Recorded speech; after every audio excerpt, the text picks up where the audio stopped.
Órale, Cholo Trucker Moss movies and shows, and here we got the movie Life on the Line.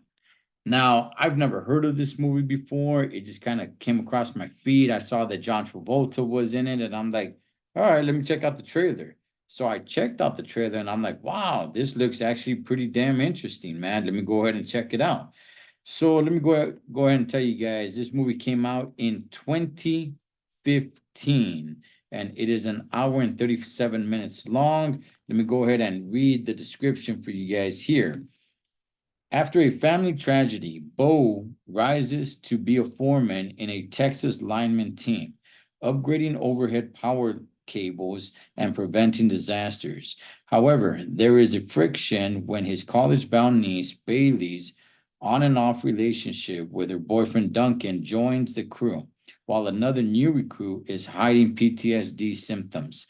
Yes, all that stuff is going on in the movie and more. Okay. Um, this is a pretty good movie with a little bit of a lackluster of an ending. Okay. Now, it says in the beginning that it's based on true events. All right. Whatever that means, whatever you want to take that as, but it says it's based on true events. All right. Um, there's a storm coming. They have a lot of work to do.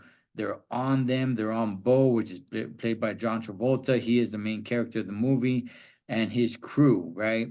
And when natural disaster, when nature hits, natural disaster, right? And things go south, it's like, man, they're really caught. At the same time, there's so much more going on. I don't want to ruin the movie for you guys, but I will leave the trailer pinned in the comment section in case you guys are interested.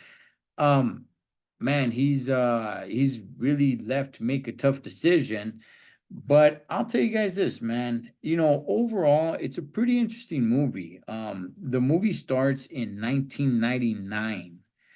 It doesn't take place in 99, but that's where the movie starts. And then it fast forwards, I believe, like 16 years later, right?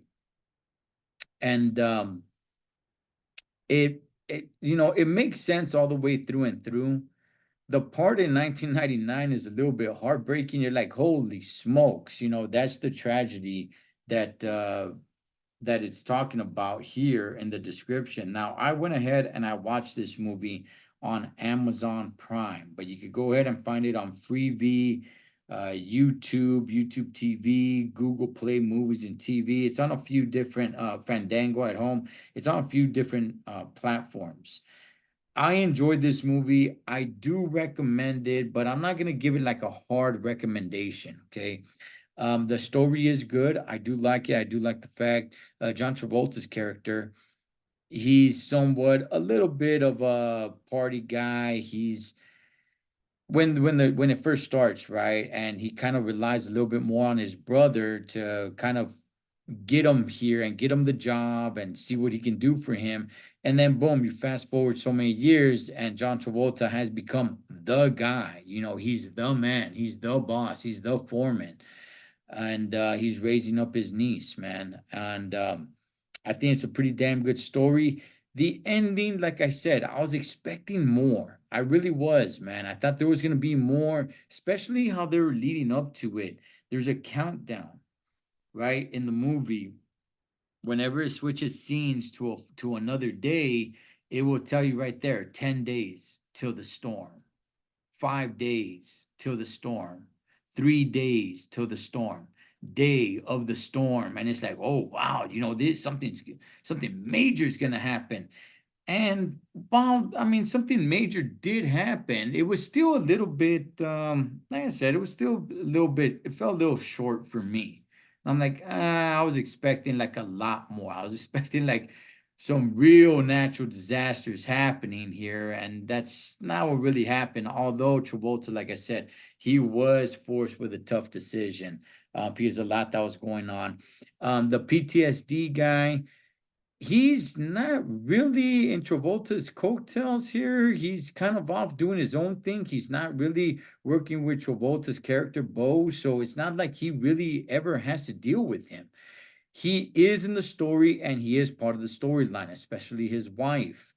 Now, the niece's boyfriend, he is working with Travolta. So, you know, that makes for some pretty good scenes. But the PTSD guy, he's kind of off with a different crew. He's not really working under Travolta. And it's a little bit of a side story, but it is somewhat interesting, especially since this guy served in the military in the war and he's suffering with his PTSD, but you never really see him um having to deal with Bo, John Travolta's character, as his boss. He's on part of another crew and he's doing his own thing over there. But look, all in all, it was a pretty good movie. I'm glad I watched it. It's not a must watch, but look, it's definitely doable. It's a good story. I enjoyed it. Like I said, I do recommend it. But if you don't want to watch it, that's cool. I'm not gonna say like, man, you have to watch it. But it's pretty cool, man. Pretty good story. Good movie all the way around with a little bit of a lackluster ending, but nonetheless, I enjoyed it. I liked it. Life on the line. Cholo Trucker, M.A.S. movies and shows. I'll catch you guys on next one.